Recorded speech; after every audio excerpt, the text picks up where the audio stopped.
Hello everybody, Matt here on the planet. Today we're going to do a race wrap of the Berlin Marathon, my first major marathon. So let's get to it. So before we get to that, just a quick note, this video has also taken us over 1,000 subscribers on the channel. So thank you very much everybody who's subscribed to the channel from the start. We've been going years.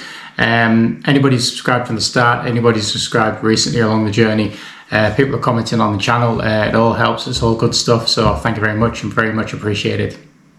Although Berlin's probably one of the biggest ones we've ever done, there's still lots of good marathons and races they're going to do, and I think I'm clocking up around about somewhere between 15 and 18 marathons now, so yeah, fantastic journey, fantastic story, and the sub 3 marathon will be coming one day, so I'm sure it's just around the corner. People tend to start doing merchandise on YouTube when you hit 1,000 subscribers. So is that something I really want to do? I'm not so sure. Let me know in the comments. Maybe the most obvious thing that we should potentially do or start doing is Run the Planet headbands. So let me know what you think in the comments below. Do we want to start doing Run the Planet headbands? So to the Berlin Marathon, it's a very well organised event. Call it German efficiency. From the point that you arrive, let's say from the Thursday right through to the Monday, they offer you a free travel pass, which is usable on all the buses on the metro system. So you can freely get around the city for the whole period. I didn't realise that until I was at the expo and I was met with Kenny, who you saw in the previous video, or the expo video was it? And he explained to us how long it lasts. I thought it was literally just for kind of like the Saturday and the Sunday, but it actually runs a little bit longer than that. So something to bear in mind if you're going there for the weekend, just for the runners, not for your supporters, but saves you a lot of cost on the train system and the public transport system. Alternatively, if you don't use it, there's the BVG app, the yellow app, and you can use that to get around the city. It's quite easy just to basically just use the system. Sometimes you need to scan your barcode, but you just put your card details in and pay for the rides and top up as and when you like. So yeah, once again, well organised. The start area had about 55 to 60,000 people, kind of all arriving at the same time. Might have been a little bit delayed because there was an issue at the airport on the Saturday night where a lot of the planes, something like a cyber attack, a lot of the baggage system wasn't working properly, so a lot of planes were delayed arriving into Germany, into Brandenburg, and people missed getting down to the expo for those people that came on the Saturday, so they had to do that on the Saturday morning. And that was kind of a little bit away from the main area where you were getting to the start line on the Sunday morning. But even still, it was very well organised. I kind of got there like an hour and a half before the race was due to start. There was toilets littered all the way along, literally toilets on the start line, which is fantastic. Very well organised event. No expense spared really. The whole start area is made up with TV screens, so that the arch that you kind of run through at the start had TV screens, and they were introducing all high-profile elite athletes on there, doing other things like that, thanking people or celebrities and stuff, for thanking people for attending all around the world from different countries. So trying to make it a multinational event. TV crews on the start line, never seen that before at a race, so very big. A lot of DJs and things like that, a lot of music and things like that to get people going. But still always, still good space for people to warm up as well. So that was pretty good. So onto my race. So the day before, the Saturday night before, I watched a video by Lee Grantham.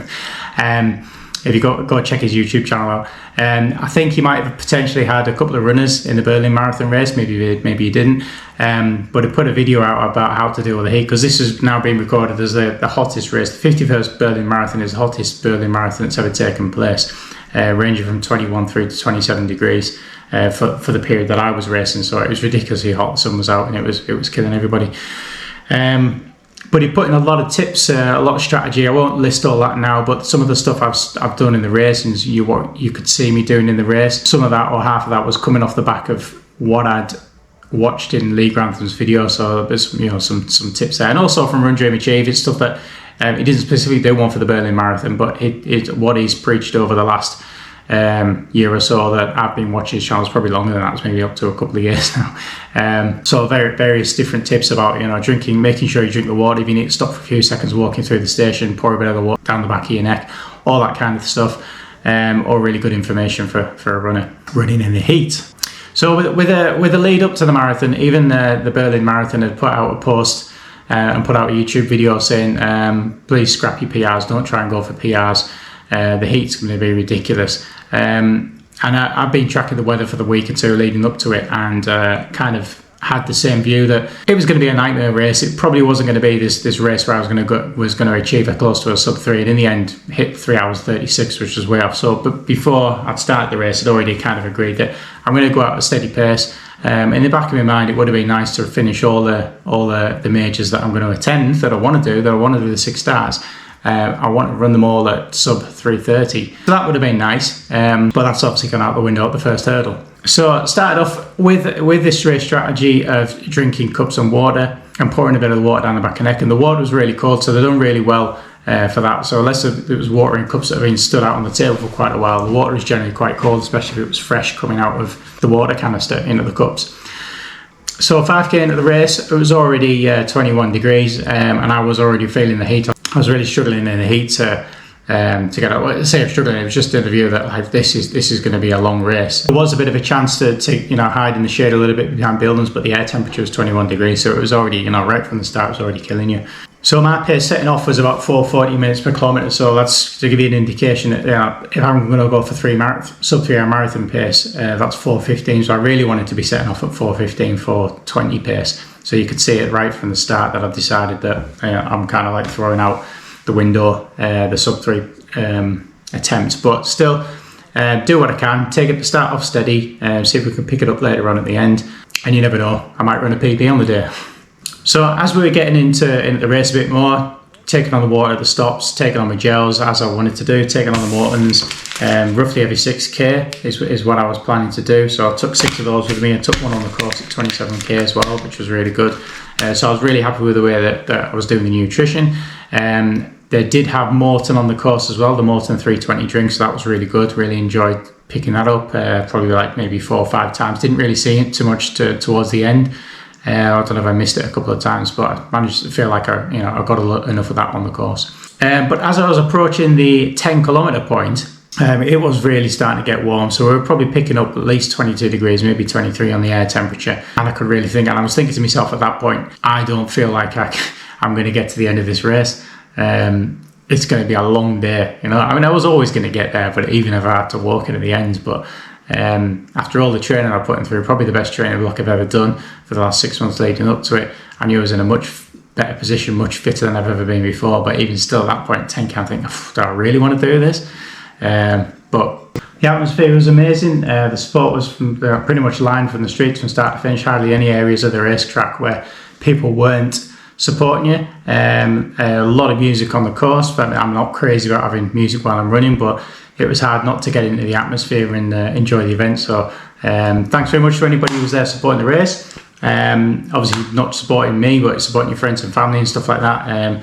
It was very, very much appreciated. But I think there was a lot of cheers I was getting.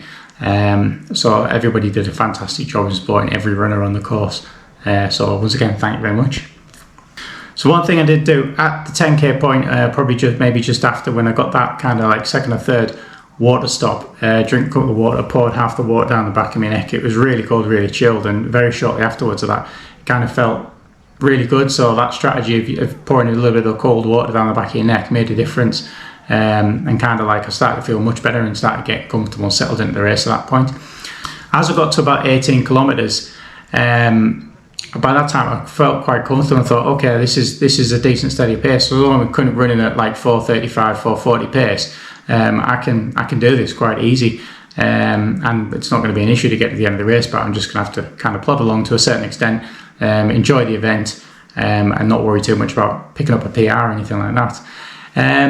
But at that point, the 3:15 pace group came through, so the pacers came through us, and we had a bit of a chat with them. And I kind of said to them, I'm going to let you go. I'm not going for it today. I'm just going to have my own race. But as I let them go for the next kilometre or so, I didn't really anything through the next water stop. They didn't manage to pull away from me, so they were like 50 metres away from me, even though I kind of like felt like I backed off a bit. So I don't know if their timing on the watches had kind of slowed down a little bit or something like that, or even I'd slowed them down by talking to them. But at that point, I thought, I feel really good. There's 3:15. Wouldn't it be good to run at least 3:15 today? Let's see what I can do. Let's see if I can keep up with them. there was nothing to lose really, because I really kind of given up before I'd even started the race and running the PB, just you know, to be there. Just happy to take home the medal and pick up that first major of the 6 that I want to achieve. And yeah, let's just have a go. So I picked up the pace and tried to keep with the 3:15 pacer, but gradually they did pull away from us. You know, 50 metres went to 100 metres, 150 metres, and by about 27 kilometres, I started to feel like I was struggling there at that point. But up to about 25, it wasn't too bad. Just started to feel a bit of fatigue, and the pace was just a little bit too much, and the heat was getting up. By that point, we were looking at like at least 25, if not 26 degrees. And I'm the worst runner for running in heat, so it was starting to be a bit of a struggle. But I did take the 27 kilometres, took that Maurten gel that was free on the course, ran through a big arch, and then there was tables on the side there, and they were just handing out Maurten gels to people, which was fantastic. So thanks very much for that, Maurten. It's good to get that extra gel. From then I was kind of running it, backed off a little bit more, and I was running like somewhere between 5 minutes per kilometre and 5:30 per kilometre, and just trying to like kind of, you know, just enjoy it and just run a steady pace to the end. At 38k, I started to feel a little bit of cramp coming on, but before it really took hold in my right hamstring, I decided to pull over for a couple of minutes and just really massage it, which was really quite easy to do actually. It was almost like it was that hot, we're sweating that much that the water coming off or coming out of me kind of made it was like my leg was kind of wet on the hamstring, so it was really easy to massage it as if I was using some kind of massage oil or something like that. But it's really good to give that a go, and it went quite quick, but I just kept rubbing on it and massaging it and trying to wake up the leg and, you know, get it going, make sure it was going to last me to the end of the race. And then so pretty much after 2 minutes got back on the run again, and it was fine pretty much to the end of the race. So probably every like maybe 500 metres or every kilometre after that point, I started to feel a little bit more cramp coming on. But yeah, I probably lost about 2 minutes or so, maybe a little bit more on that 38th kilometre, 39th kilometre, whichever one it is, right up to the end of the race. But yeah, throughout the whole race, energy was pretty good, really good, considering it was so hot. I was really quite happy with myself with the way that I managed to manage the energy through the race, so that was fantastic. And yeah, although I'd had just a little bit of issues with cramp, if you'd asked me to do another 10k, if I was forced to do another 10k, it wouldn't have been a problem, I could have done it. It's just one of these days that, you know, it was the hottest day on record and I was never going to get an amazing result, but it still was a fantastic day. It probably is the best marathon I've ever run. Valencia is quite good up there, but I'd say Berlin is the better one. Barcelona's also a fantastic race, but I'd say Berlin probably tops it. So actually amazing race. I would like to go back and run it again next year, but they're so hard to get into. I've ticked that box for Berlin. There's other majors that I would like to do, so I prefer to not go in for it next year, and, you know, make the chances a little bit easier for somebody else. And I think we should maybe all do that. Do we all really need to run the majors 15 times or anything like that? I think once you've done it once, there's so many people going through trying to do it. There's so many other fantastic races around the world that aren't on the majors and are easy to get into. So I will be looking at other races next year, although I will be looking at the other majors. So we'll see what happens there and we'll let you know. Yeah, probably the last thing to say on the race was probably the finish line was fantastic. Yeah, Valencia probably is the best spectacle for a finish line, but this was, you know, very similar blue carpet kind of thing. You don't have all like kind of the pools and the rivers and the amazing sci-fi buildings around and stuff like that, but they've got grandstands, they've got the TV crew out there. They made a really big effort. The music was really, really good stuff. So it was a fantastic event in that respect. And again, more support that I've ever seen at a marathon event. So why did I not manage to run a sub-3 race? Well, basically it's the heat, and I kind of like given up on it from the start. And, you know, as you saw me in the last video, I was talking to the 3:15 pace, and my goal was to try and run sub-3, but I'm not fully expecting to get that, but trying to get as close to that as I could do. So a 3:05 or 3:10 would have been fantastic, and a PB would have also been fantastic, but it was just so hot that, you know, the chances of doing it were for me really never going to happen. So yeah, just to recap, started off very conservatively in the race, did try to pick it up kind of in the middle part. Reality, maybe I should have gone on to maybe run till 32 easy, and then picked it up to the end, and maybe wouldn't have had that little bit of cramp. But I think, you know, at best I was probably maybe looking at an improvement of about 3 to 5 minutes on my time, so it was never really going to be, in hindsight, a PB. So I'm quite happy with the race that I ran. So fantastic. Love to go back, but like I said before, we'll let somebody else run it next year. So what's next? So for me, the next weekend, from depending when you get this video out, today is the 4th of October. On the 11th of October, is it? No, the 12th of October, we'll be running the Manchester Half Marathon, where I'll be trying to beat my PB. So my PB is 1:29:45 at Manchester. We're going to try and run as close to 1:27 as I can do. So I'm aiming for 1:27. So something like 1:27 to 1:28 is where I want to be in the half marathon this year. So we're going to give that a go. The conditions are looking really good there. Should be cool. Should be low wind, as it always is in Manchester, if not a little bit of rain, which will be nice. We're going to give it our best. So from a marathon point of view, from the point that we finished Berlin, we're now a couple of weeks on, and now I'm already back in training. I had like 5 days off.